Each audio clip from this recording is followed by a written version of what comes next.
Devant vous afin de m'exprimer et j'en suis sincèrement reconnaissant. En ce jour d'anniversaire de mes deux grands-pères, j'espère que mes propos trouveront à nouveau une fois un écho favorable à vos oreilles. Je remercierai par ailleurs mes nombreux camarades participant au concours d'éloquence qui, par leurs citations nombreuses sur le film 50 nuances de Grey lors de la demi-finale, ont convaincu l'auteur des sujets à son visionnage. En effet, vous pourrez remarquer l'influence aiguë du film sur nos nouveaux débats, nous donnant l'impression d'être attachés à un lit où une plume viendrait nous chatouiller d'une façon sadique la douce plante de nos doux pieds. Une torture légère, mais perverse. En effet, la question « faut-il en rester là ?» Vous me proposez, cher jury, de défendre la thèse du « oui ». À moi, un homme qui n'a jamais arrêté de grandir. Le médecin ne comprend pas mon cas et pense que je ferai 2,60 m d'ici une décennie maximum. Un homme passionné par la recherche de la vérité. Et vous savez que le travail ne s'arrête jamais. La preuve, j'ai 26 ans et j'étudie encore. Ma mère m'appelle parfois Tanguy. Toutefois, s'il m'était difficile de penser au concept qui m'est naturellement reposé, je suis convaincu que parfois, oui, il faut en rester là. Il faut savoir en rester là. Et si Michel Drucker semble éternel à l'intérieur de notre écran de télévision, faisant rajeunir nos grands-mères de dizaines d'années, je martèlerai qu'il est parfois plus sage et digne et intelligent de marquer le pas qu'un acharnement visant à dépasser certaines limites, parfois même défiant le métaphysique. Car en effet, cette expression nous pose la question de la limite. En rester là voudrait dire s'arrêter là, marquer un temps d'arrêt, un point à une phrase, à un moment. Mais cette idée est souvent communément acceptée comme une défaite, un abandon. Et au contraire, ne pas s'arrêter là serait une continuité, la poursuite de quelque chose, pourquoi pas, d'un idéal, d'un combat. Certains vous le diront, les courageux ne connaissent pas les limites et les dépassent. Car oui, s'il y a une limite, n'est-ce pas l'occasion de la transgresser? Sartre était tellement persuadé de la supériorité de l'esprit sur le corps qu'il écrivait ses livres, même en cas de rage de dents terrible, persuadé de pousser les limites de la connexion entre le conscient et l'inconscient. Oui, nous connaissons tous le nom des hommes qui ont repoussé les limites pour le bien de l'humanité. Colomb, qui défia de dogme que la Terre était plate et qui pouvait arriver aux Indes par l'autre côté des océans et découvrir l'Amérique. Pierre et Marie Curie, qui défièrent la radioactivité pour s'adonner à la recherche dessus. Oncle Benz qui découvrit le riz cuit en 3 minutes et Nabila qui inventa l'eau chaude. Qu'aurions-nous fait sans ces êtres qui n'en sont pas restés là et ont défié les postulats? L'humanité est faite de rebonds et de tentations vers l'inconnu. Vous comme moi savez que si tout apparaissait déterminé, nous ne rechercherions rien. Comment être le pionnier de quelque chose si tout est connu? La preuve, tout notre commerce est basé sur l'innovation, qui est le fait de proposer toujours quelque chose de nouveau aux consommateurs. Que ferions-nous sans le Coca-Cola Light, Zéro, Life, cerise, vanille, citron? Dans le capitalisme, en effet, la consommation humaine n'a pas de limite. On ne pense pas aux limites, on tend même à les dépasser. Remarquez que c'est pour cela que l'impôt qui rapporte le plus, c'est la TVA, l'impôt sur la consommation. Comme dirait l'autre, y'a banania. Toutefois, vous remarquerez sur ce point que si les plus férus capitalistes font fi de certaines limites, le couperet va bientôt tomber.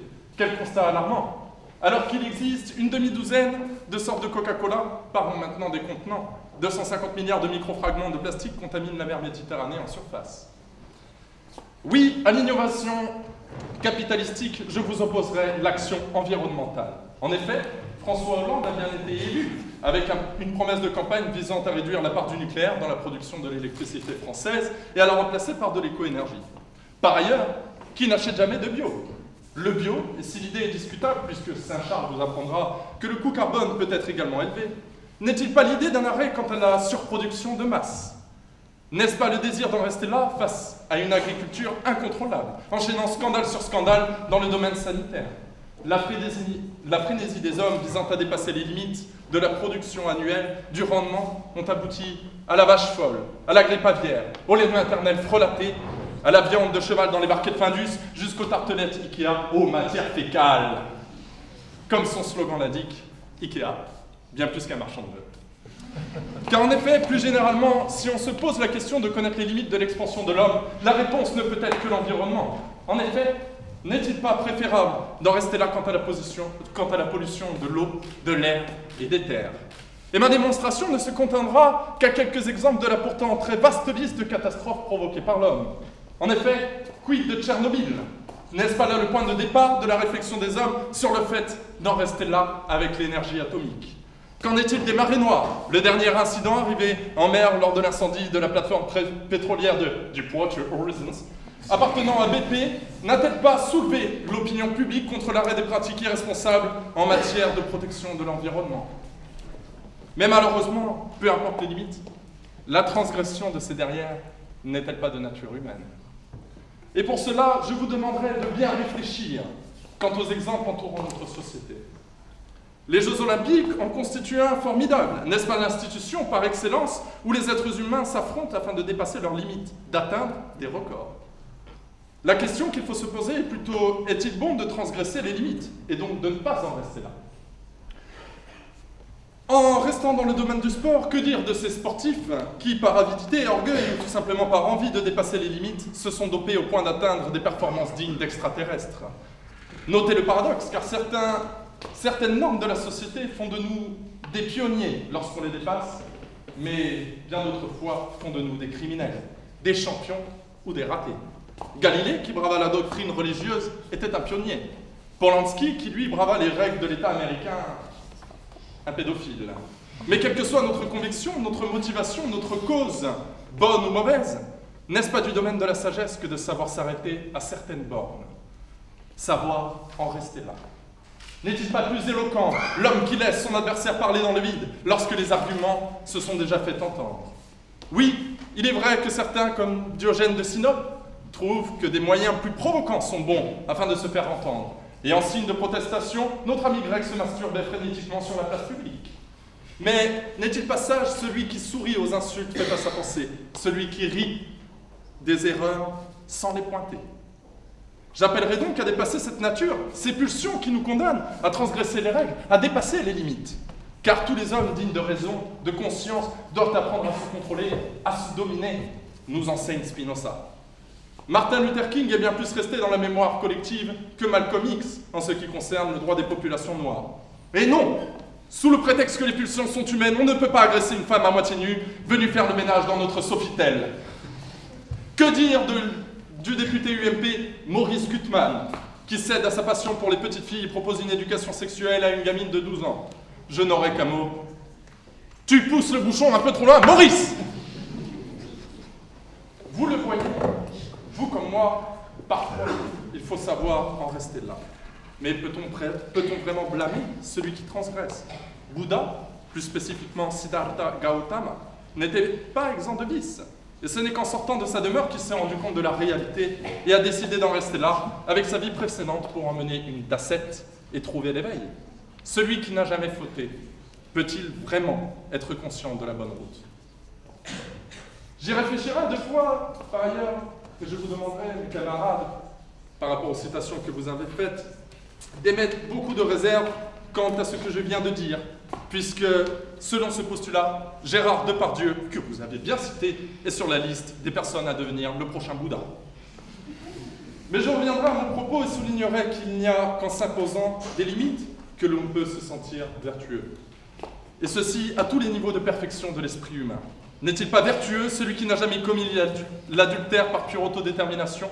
N'est-il pas vertueux celui qui sait en rester là avec sa colère et pardonner celui qui sait tendre l'autre joue? Et la plupart de religions et morales des êtres humains ne vont-elles pas dans le sens d'une limite axée exclusivement sur faire le bien en se gardant du mal? Certains enfoirés invitent en chantant les jeunes à se bouger, mais le fait qu'ils s'abstiennent n'est-il pas leur façon d'en rester là avec la politique entière? On propose même maintenant d'affliger des amendes aux gens qui ne votent pas, mais le fait qu'ils ne votent pas n'est-il pas l'expression la plus singulière de leur volonté la plus pure? En rester là avec la politique, voyant qu'elle ne répond pas à leurs préoccupations quotidiennes. Enfin, puisqu'en rester là est synonyme de la fin, nous ne pourrons pas finir de répondre à la question sans parler du droit, de la nécessité et de la volonté d'en rester là. Et ce concept prend plusieurs aspects. Que cela soit pour la défense de ses idées, pour éviter d'entrer dans un débat stérile, ou que ce soit la volonté de ne pas transgresser une règle afin de ne pas en subir les conséquences. Mais également, dans ces aspects les plus troublants, que cela soit la volonté d'en finir avec la vie, par choix ou par désespoir, le droit et la volonté d'en rester là sont des réalités propres à chacun. Si l'on regrette le malheureux en se disant qu'il y avait bien d'autres espoirs que l'unique solution d'en rester là, que pouvons-nous savoir de ce qui a motivé la décision de cette personne, nous chez qui l'idée n'a jamais germé? Lorsque Vincent van Gogh est dans les bras de son frère Théo qui vient lui porter secours, lui qui s'est tiré une balle en pleine poitrine dans un champ, il le regarde et peu importe son incompréhension, il lui dit « Je voulais finir comme cela ». Que dire aux malades qui souffrent chaque jour des suites d'un cancer généralisé qui s'éternise? Qu'auriez-vous fait à la place de la mère de Vincent Habert? N'auriez-vous pas respecté la décision de votre enfant de vouloir en rester là, sachant qu'il était tétraplégique, aveugle et muet suite à un grave accident de voiture? N'en déplaise aux députés, oui, l'État doit prendre en compte cette possibilité, celle d'accompagner ses citoyens dans la décision qu'ils prennent d'en rester là. Je ne dis pas qu'il faut légaliser le suicide, ou bien le démocratiser comme option de fin de vie.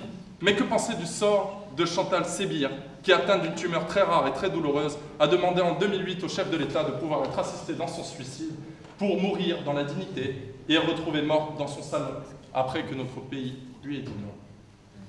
Sur une note moins glauque, et après avoir vu que le fait d'en rester là est une question de jugement quant aux limites et à la transgression de ces dernières, mais également l'émanation de la dualité intrinsèque de l'homme, ou autrement dit, la sagesse de la maîtrise de soi face à la tentation.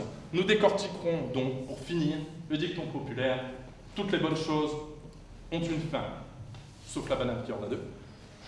Et en effet, on entend dans cette phrase que pour qu'une chose reste bonne, elle se doit d'avoir une fin. Autrement dit, le concept d'en rester là serait intimement lié à la qualité d'une chose. Je me déroberai donc à votre charmante compagnie en vous disant qu'il n'est si belle rose qu'il ne devienne gras de cul, ou plus simplement dit, oui, parfois, il faut savoir en rester là.